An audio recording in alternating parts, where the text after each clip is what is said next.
میں ایک جگہ ایک مسجد میں تھا. میں آپ کو ایک واقعہ سناتا ہوں. اور میں بیٹھا ہوا تھا انتظامی لوگوں کے ساتھ اور ہم بات کر رہے تھے کہ کیا کیا جا سکتا ہے. ایک بھائی آئے اور انہوں نے سنا تھا کہ میں عربی پڑھانا چاہتا ہوں. اور وہ خود عرب تھا, مصری تھا بیسکلی. اور اس نے یہ سنا تھا کہ میں عربی پڑھانا چاہتا ہوں. اور وہ کہتا ہے کہ تم عربی پڑھاؤ گے؟ میں نے کہا جی تھوڑی بہت. پھر اس نے کہا تم کہاں سے ہو؟ میں نے کہا میں پاکستان سے ہوں. تو اس نے کہا اچھا. اور اس نے اپنا رومال نکالا اور کہا اس پہ ذرا عربی کے حروف لکھ کے دکھاؤ. لیکن میں نے اس پہ انگلش کے الفابیٹس لکھ دیے.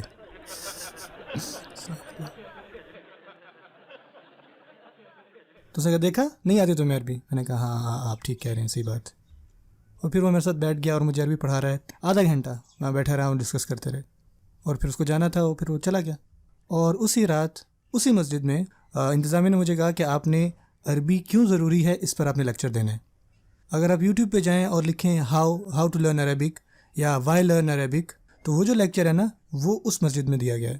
اور وہ آدمی سب سے پہلی صف میں تھا اور پورے لیکچر میں وہ مسکرا کے میری طرف دیکھ رہے. تو جب وہ میرے پاس آیا اس نے کہا کہ تم پاکستانی عربی پڑھاؤ گے؟ اور میں اس کو کہتا اچھا سر کہ کوئی بات نہیں, انشاءاللہ ٹھنڈے ہو جائیں. آپ بالکل ٹھیک کہہ رہے ہیں, مجھے کچھ بھی نہیں آتا. غصے میں بالکل مت آئیں, ٹھیک ہے؟ اپنا پارا بالکل بھی مت کھوئیں. اگر لوگ آپ سے اس طرح بات کرتے ہیں کوئی بات نہیں. اور اصل میں آپ کو کیا پتہ بیسکلی کہ لوگ آپ سے اس طرح کیوں بات کر رہے ہیں. ہو سکتا ہے کچھ پریشان کرنے والی چیزیں ان کی زندگی میں چل رہی ہوں. سو آپ کے پاس آتے ہیں, وہ غصے میں آ جاتے ہیں, کوئی بات نہیں. آپ کو تو پتہ ہے آپ کو لوگوں کی طرف مہربان اور تحمل والا بننا ہے. آپ کو پتہ ہے کہ بدو عورتیں اور بدو مرد وہ آتے تھے اور آپ صلی اللہ علیہ وسلم پہ یعنی چیخنا چلانا شروع کر دیتے تھے. وہ مسلمان تھے لیکن نہیں پتہ تھا, وہ اونچی اونچی بولتے تھے. اور پتہ ہے آپ صلی اللہ علیہ وسلم کبھی اپسٹ نہیں ہوئے, انہوں نے تحمل سے کام لیا. صحابہ سے تو بالکل برداشت نہیں ہوا, لیکن آپ صلی اللہ علیہ وسلم سبحان اللہ انہوں نے کہا کوئی بات نہیں, خیر ہے انشاءاللہ. یہ آپ صلی اللہ علیہ وسلم کی سنت ہے. جب لوگ آپ کو ایسے باتیں کہتے ہیں جو آپ کو غصہ دلاتی ہیں تو آپ کو وہاں پہ تحمل سے کام لینا چاہیے. اور مزے کی بات, جو یہاں پہ بھائی بیٹھے ہوئے ہیں, بعض اوقات آپ کی بیوی آپ کو ایسی باتیں کہے گی او ہو. جب آپ سنتے ہیں آپ یہ نہیں کہتے کہ وہ جاہل ہے, بلکہ وہ کہنا چاہیے سلام, خاموش رہیں, ٹھیک ہے, الٹے جواب مت دیں. میری بہنیں جو اوپر والی منزل میں بیٹھی ہوئی ہیں, آپ کے خاوند آپ کو ایسی باتیں کہیں گی جو بالکل برداشت سے باہر ہیں. لیکن اللہ تعالیٰ نے آپ کو ایک اسپیشل پاور دی ہوئی ہے. میری 3 بہنیں ہیں, میری بیوی ہے اور میری 4 بیٹیاں ہیں. مجھے پتہ ہے کہ خواتین کے پاس ایک اسپیشل پاور ہوتی ہے, اور ان کی پاور یہ ہے کہ وہ آپ کو اس طرح سے واپس جواب دیں گی نا کہ آپ کو لگے گا کہ آپ کے دل میں کسی نے خنجر کھوپ دیا ہے. اور آپ کہتے ہو یار.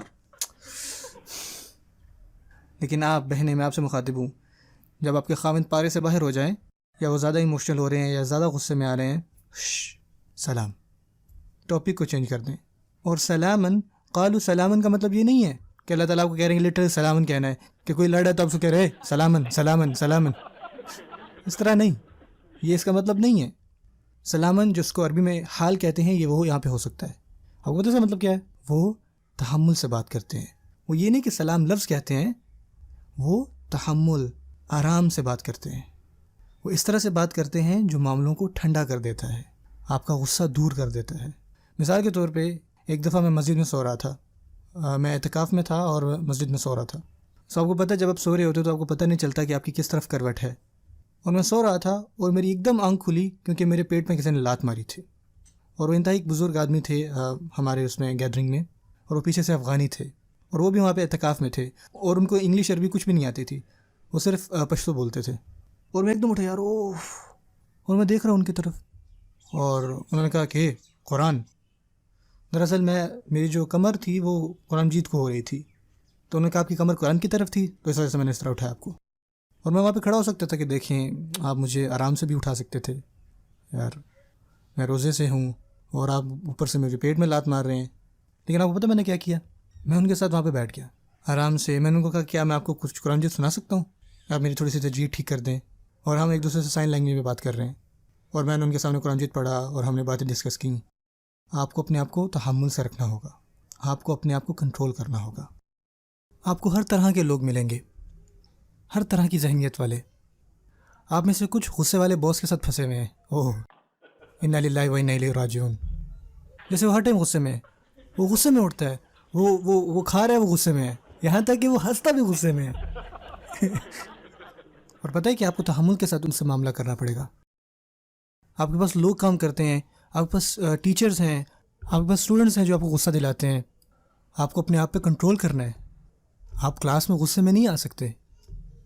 آپ صلی اللہ علیہ وسلم نے فرمایا کہ انی بعثت معلما، میں ایک معلم بنا کے بھیجا گیا ہوں. وہ معلم بنا کے بھیجے گئے اور وہ لوگوں پر کبھی غصے پہ نہیں آئے.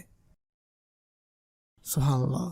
ان کے خادم ہمیں بتا رہے ہیں کہ وہ ان کے ساتھ اتنا عرصہ رہے اور انہوں نے کبھی ان کو نہیں کہا کہ تم نے ایسا کیوں نہیں کیا اور ایسا کیوں کیا، پورے اس عرصے میں. سبحان اللہ. میری دعا ہے کہ اللہ تعالی ہمیں عمل کرنے کی توفیق عطا فرمائے.